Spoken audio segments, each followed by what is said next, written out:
إن الحمد لله نحمده ونستعينه ونستغفره ونؤمن به ولا نكفره ونعوذ بالله من شرور أنفسنا ومن سيئات أعمالنا من يهده الله فلا مضل له ومن يضلل فلن تجد له وليا ولا نصيرا وأشهد أن لا إله إلا الله وحده لا شريك له وأشهد أن محمدا عبده ورسوله أرسله بالحق بشيرا ونذيرا يا أيها الذين آمنوا اتقوا الله حق تقاته ولا تموتن إلا وأنتم مسلمون يا أيها الذين آمنوا اتقوا الله حق تقاته ولا تموتن إلا وأنتم مسلمون يا أيها الناس اتقوا ربكم الذي خلقكم من نفس واحدة وخلق منها زوجها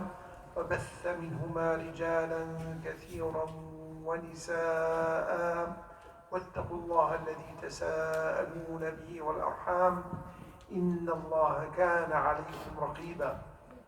أما بعد, brothers and sisters, as we see and we hear and we are fully aware of these atrocities committed today in Gaza, and we see it as well in all over the Muslim world. As a matter of fact, not just the Muslim world, just about everywhere. And that reminds us of the hadith of Rasulullah sallallahu alayhi wasallam. And that hadith, Rasulullah sallallahu alayhi wasallam said it as one of the prophecies that came true. من حديث ثوبان رضي الله عنه وحديث أبو هريرة رضي الله عنه في صحيح مسلم. رسول الله صلى الله عليه وسلم يقول: يوشك أن تداعى عليكم الأمم كما تداعى الأكلة على قصعتها. The hadith in this narration says, the nations almost so close for them to attack you, to be on top of you, to be the aggressors upon you, as the akala, as the beasts will be eating or devouring their food. And Rasulullah sallallahu alayhi wa sallam, when he said this is one narration of the hadith. The other hadith is when he talked to Thawban, he says, كيف تعملها? What would you do if that's going to happen, which is going to happen soon? We're talking about 1400 years ago. 1400, a little bit more than 1400 years, where Rasulullah sallallahu alayhi wa sallam said that hadith. And they asked him, he said, Ya Rasulullah, are we because we're few? Are we because our numbers are few? We don't have big numbers? Rasulullah sallallahu alayhi wa sallam said, no, but kuntum kuthur, you're a lot of numbers. وَلَكِنَّكُمْ غُثَاءٌ كَغُثَاءِ السَّيْلِ. But you are like foam or suds, or the froth of the waves. When it comes in, and you find this huge wave comes in, and eventually dissipate and precipitate, becomes nothing. We're all show, but we're no go, basically. We're all big in numbers, we look like we're doing something, but actually no results. And Rasulullah sallallahu alayhi wa sallam completed the hadith, and he says, Allah subhanahu wa ta'ala will extract, will take away al-mahaba, the khawf, the fear, from your presence, and will become so weak and measly and not important in front of your enemies. It will take the respect. You have no respect. And he says, وَيُصِيبُكُمُ الْوَهْنِ, and then the weakness will hit you. And they say, what is the wahn, Ya Rasulullah? He says, حُبُّ الدُّنْيَا. He says, the wahn, what is the weakness? Rasulullah sallallahu alayhi wa sallam answer, he says, the love of dunya. We love the dunya. When you love the dunya, وَتَتْرِكُونَ jihad, and you leave the work, the effort for the sake of Allah subhanahu wa ta'ala. When we do this, the cycle will start again. We will be attacked from all different sides, and we will be eaten, we will be devoured, we will be oppressed, we will be in trouble, basically, as an ummah. And today, subhanAllah, Rasulullah sallallahu alayhi wa sallam, The scholar spoke about this hadith. He says one of the prophecies of the Prophet ﷺ said, when did this happen? Did this ever happen before? Or is it going to happen one time? Or what's the story? The best explanation of this hadith, brothers, is that Rasulullah ﷺ gave us a formula. If we leave our deen, if we love this dunya, we love this earthly life, if we prefer this earthly life rather than the work and the effort for the life after, if we let down our deen, let down our principles, if we don't want to spend any effort for the sake of Islam, for the sake of humanity, for the sake of Allah subhanahu wa ta'ala, we will be devoured, we will be eaten, we will be attacked, we will be oppressed, we will be killed. That's the sunnah, that is the ways. And the clues in the histories are there. When the Muslims at the time, they held on to the deen of Allah subhanahu wa ta'ala, and they kept the fronts and they kept protection, and they spent the jihad, they put jihad. And by the way, brothers, when we speak of jihad, I don't mean the fight, not necessarily the fight. The fight is a little bit of the work. The fight for the sake of Allah subhanahu wa ta'ala is a little bit of work. But the jihad is that you spend effort for the sake of Allah subhanahu wa ta'ala. Any kind of effort. If you think our deen is just for you to perform the 5 salah, and for you to attend khutbah al-Jum'ah, and then you show up in a few Taraweeh in Ramadan, and you fast in the month of Ramadan, and you pay a little bit of money and that's it. Or maybe you make Umrah or make Hajj every once in a while, and that's it. This is not our deen.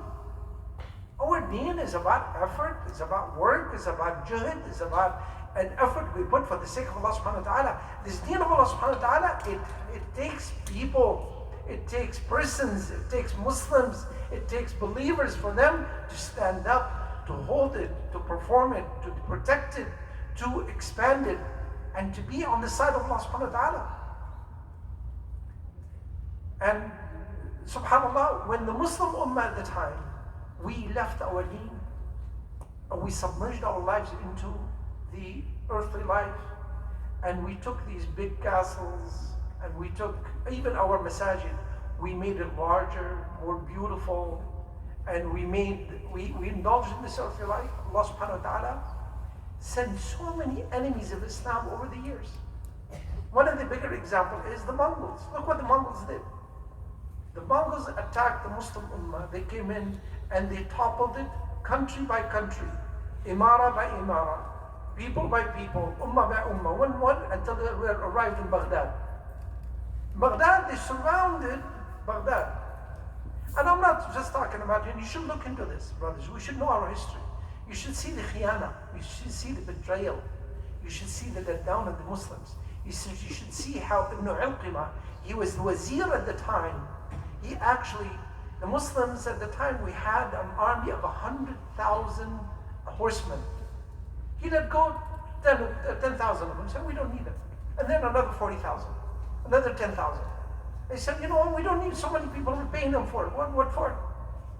You know what? Let's go for another. And we came down to 1,000 horsemen, the whole army. When the Mongols came in, and it was by design, when the Mongols came in, they actually surrounded Baghdad, and they started to attack it from the outside. It got so bad. Can you imagine? The Khalifa at the time, he was inside his castle. And the Mongols, they're surrounding Baghdad, they started to attack it. They couldn't enter it right away. So they started to shoot arrows into Baghdad. Just shooting arrows, kind of like pastime. One time, the Khalifa was sitting in his castle, and he was watching a dancer, a female dancer in front of him, one of his jawari. He was watching her. She's dancing on the music, and an arrow comes in and shoots her right on the neck, and she fell on the ground with the blood everywhere. He was so upset. He was so mad.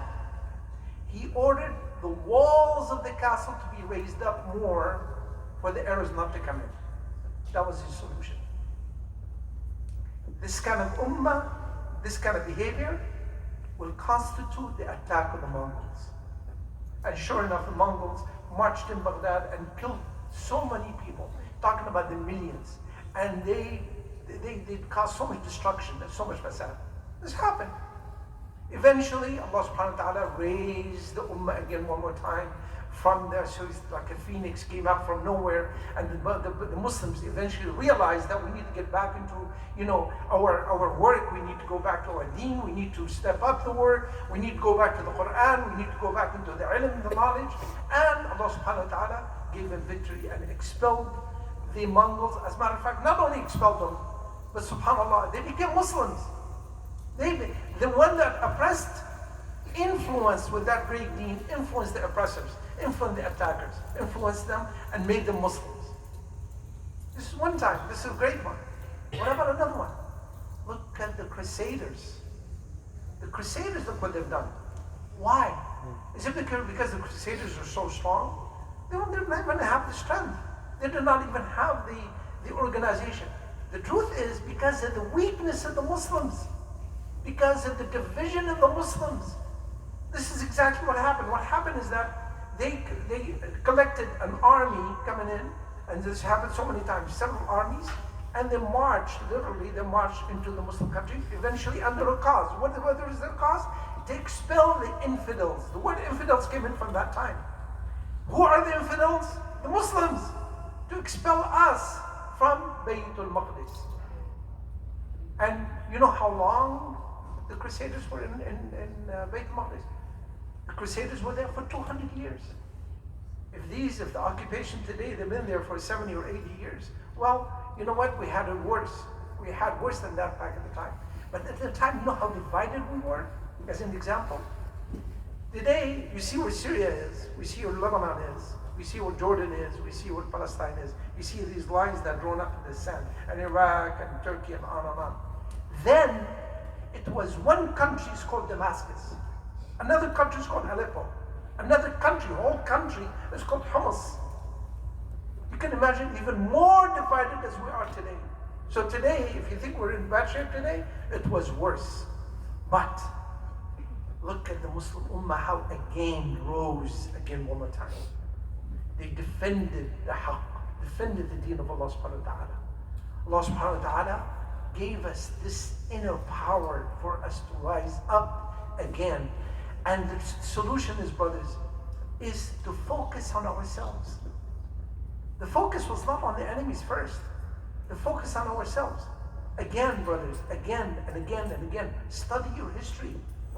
When Salah ad-Din al-Ayyubi, may Allah subhanahu wa ta'ala be pleased with his work, you know what he did? It's not him that he's the one who spent the effort to expel the Crusaders, only himself. Go back 100 years before. His work was laid out for him with 100 years before. Before him was Al-Badin Arsalan. Before him was Nur ad-Din Zinki. Before him, Imad ad-Din Zinki. So many leaders, so many people who, number one, the very first thing they did, the very first order of business, is for them to correct the Aqidah, to correct the path of the Muslims in that area. As a matter of fact, the Dawla, or the people who were ruling in that area between Bilad Sham and Egypt, north of Africa, it was Dawla Ubaidiyya. It was actually kuffar, not only Shia, they're extreme Shia. They are actually kuffar. They acclaimed their leader is Allah. Astaghfirullah. Allah subhanahu wa ta'ala came in the body of their sultan. When the sultan coming in, that is Allah. This is what they used to say. How did Salah ad-Din al-Ayyubi go back? How did he do it? By cleansing the Aqidah, by correcting the path of the people, by working on the inside. And subhanAllah, when this happened, little by little, with the effort after years of work, Allah subhanahu wa ta'ala gave them the victory, and they were able to expel the Crusaders from the evil land as we see it today. You know, brothers, today, Bilad al-Sham, there's people who make Hajj. They call it Hajj of Salah ad-Din. Today, until today. You know why? Because Salah ad-Din al-Ayyubi wanted to make Hajj in his own time, and he couldn't do it because he was so busy. Because the scholars in his own time say, if you leave today, the enemies might think, make Hajj, might go these 2, 3, 4 weeks or a couple of months, whatever it is. The enemies might think that the army might get weaker, so don't make Hajj. So he could not make Hajj. He was in jihad. He spent 5 years never slept in a house, never slept in a building. He was sleeping in tents out in the open, going from battlefield to battlefield to battlefield to battlefield. 5 years. And even after he passed away, the Crusaders did not leave at that point. Still another 90 years for them to completely get expelled out. Brothers and sisters, this is deen, this is the deen of effort. This is the deen of juhd. This is the deen of spending work for the sake of Allah subhanahu wa ta'ala. We cannot just kind of say, I am a Muslim, alhamdulillah, and my name is Muhammad Ali or Uthman, and I make my 5 salah, and I spend a little bit of money, and for the sake of Allah subhanahu wa ta'ala. And you know what, when calamity happens, we reach out in our pockets with the $5, $10, say, this is what I have to do. I made a little bit of dua after Salatul Jum'ah. This is not the way it works. This is not the way that we expel the batil, the wrong. And trust me, brothers and sisters, that battle will get bigger and bigger and stronger and stronger. We know the story. That's been said, that Ali ibn Abi Talib said it. But actually, it is part of the folklore. A Greek man said it that was 600 years before the birth of, as before the, Jesus' birth. Before that, 600 years. There is a wise man, his name is Aysub. That's written in his story, what he said it. But subhanAllah, people said they prefer it today to Ali ibn Abi Talib radiallahu anhu. It is a story, but we should learn from it. The story says, I was killed or I was eaten when the white bull was eaten. I was killed when the white bull was eaten. What is that story? The story is that, and this is the ibrah, this is something we should learn from the moral of the story.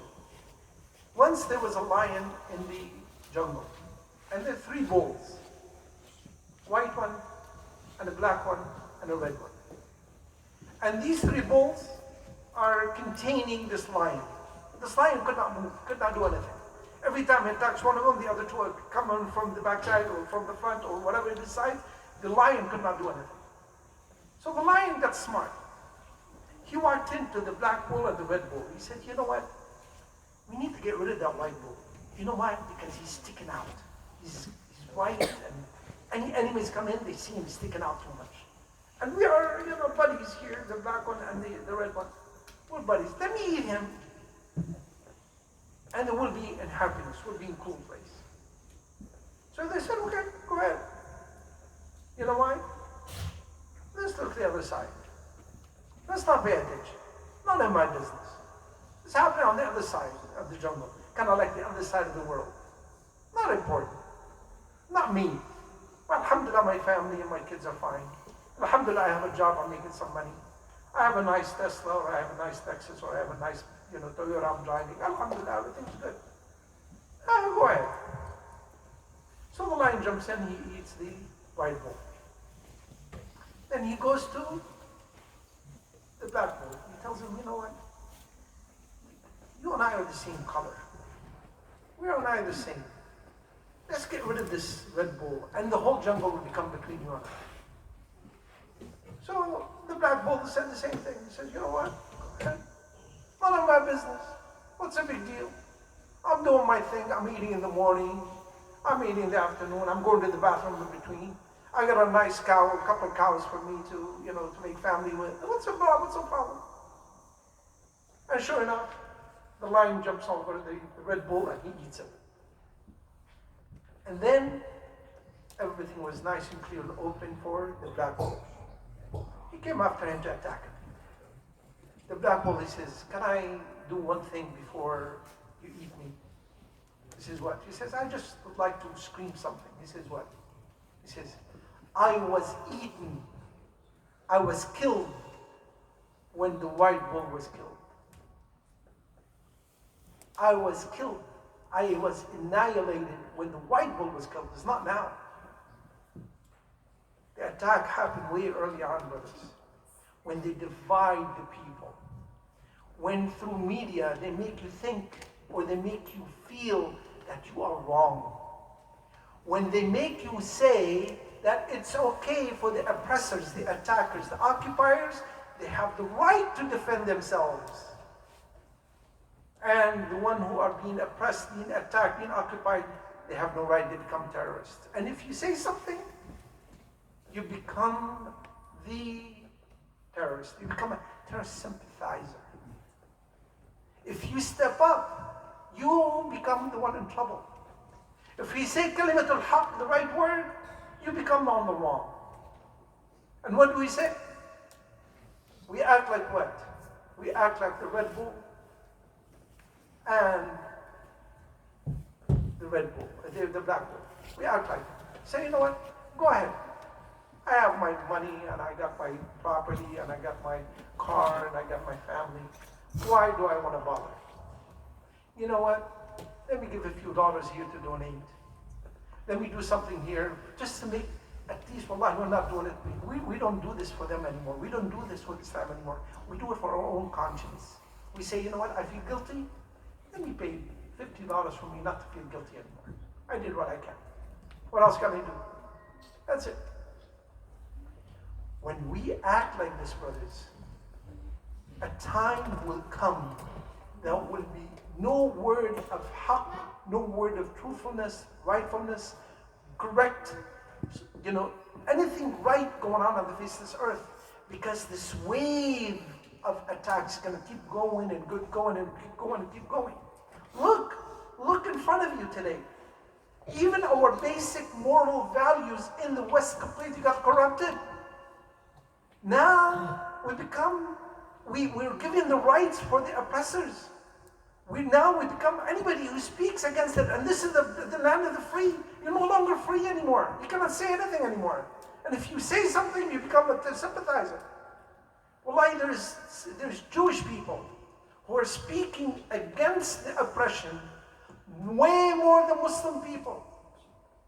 And of course, I'm not talking just the governments. I'm not just talking about the governments. Not a single government walked up and said, you know what, we feel bad. You know what, we should give them a few hours a day for them to breathe. A few hours a day, let's drop some water on them. Brothers and sisters, it's unfathomable. It's unbelievable. 21, so far, as of this today, between 21 to 23,000 tons of explosives have been dropped over Gaza. 23,000 tons. The world emptied out all their storages of bombs. There's no more bombs in the world. We're exporting bombs, importing bombs from all over the world to bomb these people. Our stockpile is run out. There's no more bombs to bomb these people. We're still gonna make up more bombs. We give more money to have the factories to create more bombs to bomb them day in and day out, every hour, every moment. And you know how big the Gaza Strip is? Literally, it's a strip. It's barely 20 miles or so from side to side, or even less, like 12, 13 miles, 16 miles. And from north to south is 42 miles. 42 miles. It's 42 kilometers actually, 42 kilometers. It's even shorter than a marathon. Can you imagine if you bring a runner, a good runner, could run all the way from north to south in less than 2 hours? Can you imagine? It's smaller than Van Nuys, for Allah's sake. Way smaller than Santa Clarita Valley. That's the whole Gaza Strip, and we dropped 20 to 23,000 tons of bombs on it, and the whole world is watching. As a matter of fact, no, not just watching. We say, no, we should bomb some more. We should veto any decision to stop the bombing. No, let's kill them more, let's kill some more. Let's bring more bombs. Stopping is wrong. Keep going is right. SubhanAllah. And who get to speak the haqq anymore? If we don't, as Muslims, if we stop saying the haqq, if we stop saying what is wrong, what is right, who's going to do it, brothers? Who's going to do it? Wallahi, our Jewish brothers are doing a better job speaking against the Zionism and against the occupation better than us. And you've seen it. You've seen it you've seen the new converts who are just looking at this and seeing this is unbelievable. You say, how are these people being bombed, being killed, being oppressed, being thrown so much at them with every single brand new weapon in the world, old or new? They actually ran out of their new, they're using the old now. And yet, The converts today, they're speaking against it. They say, how are these people surviving? Brothers and sisters, today, as we look back in history, today we see these pictures of some people back in the days, in the 20s and 10s and 20s and 30s, where a bunch of white people sitting down are having lunch, having food, and a couple of African brothers, African people being lynched behind them in the trees. They're actually having lunch. You look at the pictures. And today we say, atrocities. That is so bad, that's so horrible. Look at them. They just lynched 20 or 30 people, black people, and sitting down having lunch, looking at them. They're having food. And today we look at it and say, that's so horrible, unbelievable. What kind of frame are they in? And today we look back, we say, how could we allow Hitler to kill so many people? And say, if we were there, we would have spoke up. We wouldn't have allowed him to commit so much atrocities, doing Holocaust and this and this and this, would have said something. But today, brothers, we are doing the same thing, and the future is going to look back at us. It's going to look at us today as what we're doing. We're sitting, having dinner in front of CNN when we see our brothers being killed. We're sitting, having ice cream, and we are enjoying our lives while our brothers are being annihilated the way they are. Wallahi, the future is going to look bad. They're going to look in history to us today, is going to think, what was wrong with these people? How did they live? What is it they thought? What is going on through their minds for them to allow this atrocities to keep going the way it is? And subhanAllah, you find the Jordanian government, as they felt so bad and they want to extinguish some of the anger amongst their people, they dropped a few pallets, airdrop, over a hospital. Some antibiotics, some band-aids and stuff like that. I say, subhanAllah, if you're able to drop this kind of, supplies to a hospital, you could have dropped more. Why didn't you drop a couple of pallets of water? What do you think? Some good drinking water. What about some food? What about maybe some bread? What about if you are able to fly these airplanes? I was one government, and by the way, the Jordanian government is one of the weakest governments in Iran. You should see the weapons, and you should see or even think about our Muslim countries, what kind of weapons, how they spend 20 to 30 to 40% of their budgets on weapons, on their armies. And these armies are no good for anything else except to protect these governments. Wallahi, if we are standing up, if we are threatened, we say, you know what, we don't accept it. We're just saying we don't want it. We don't accept it. Wallahi, things would have changed. What a mockery how we have become as human beings today. What a joke humanity has become. What something that the history is going to look back at us and they're going to say, these people were so off the path. They were so wrong. They were so confused. They were so brainless for them to accept this is what's going on. I ask Allah subhanahu wa ta'ala to open our hearts and our minds. Allah ask Allah subhanahu wa ta'ala to make us from the ones who realize the haqq and follow it. I ask Allah subhanahu wa ta'ala to make us from the ones who do our best to remove these atrocities and for us to speak against it. أقول قولي هذا وأستغفر الله لي ولكم فاستغفروه إنه هو الغفور الرحيم.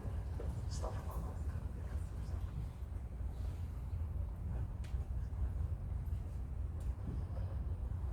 إن الحمد لله نحمده ونستعينه ونستغفره ونؤمن به ولا نكفره ونعوذ بالله من شرور أنفسنا ومن سيئات أعمالنا من يهده الله فلا مضل له ومن يضلل فلن تجد له وليا ولا نصيرا وأشهد أن لا إله إلا الله وحده لا شريك له وأشهد أن محمدا عبده ورسوله أرسله بالحق بشيرا ونذيرا يا أيها الذين آمنوا اتقوا الله وقولوا قولا سديدا يصلح لكم أعمالكم ويغفر لكم ذنوبكم ومن يطع الله ورسوله فقد فاز فوزا عظيما يا أيها الذين آمنوا اتقوا الله حق تقاته ولا تموتن إلا وأنتم مسلمون. Brothers, the essence of jihad and jihad starts within yourselves. Subhanallah, at least back in the days when the Mongols are attacking Baghdad, the people in Egypt, they were making salah. They come to the masjid, make tabarru'. They ask, Ya Allah, keep that evil away from us. At least the people in Damascus who knew that their time was coming, they stood up, they made more dua, they asked Allah subhanahu wa ta'ala for more. But you know what's going on today with our masajid? are still equally empty as they were before this. And that is amazing to me. We still have the same 6 to 7 to 8 or 10 people the most when we have halaqah to teach the Quran. Few people are showing up. We still today in Salat al-Isha, how many people do we have? 3, 4, 5, 6, 7? We still act in the same way, as comfortable as we are. And we don't realize the danger that's lurking around the corner. We don't see it. At least come to the masjid. At least come for dua. At least do something. At least do your best for you to learn your deen.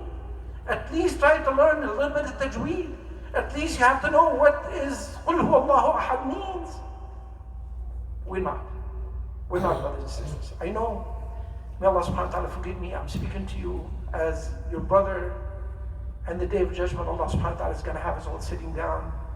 One guy sitting one side, and the brothers are sitting on the other side, and we are reminding of each other. The only job that we have on the face of this earth, to put our hands into with each other and for us to enter the Jannah.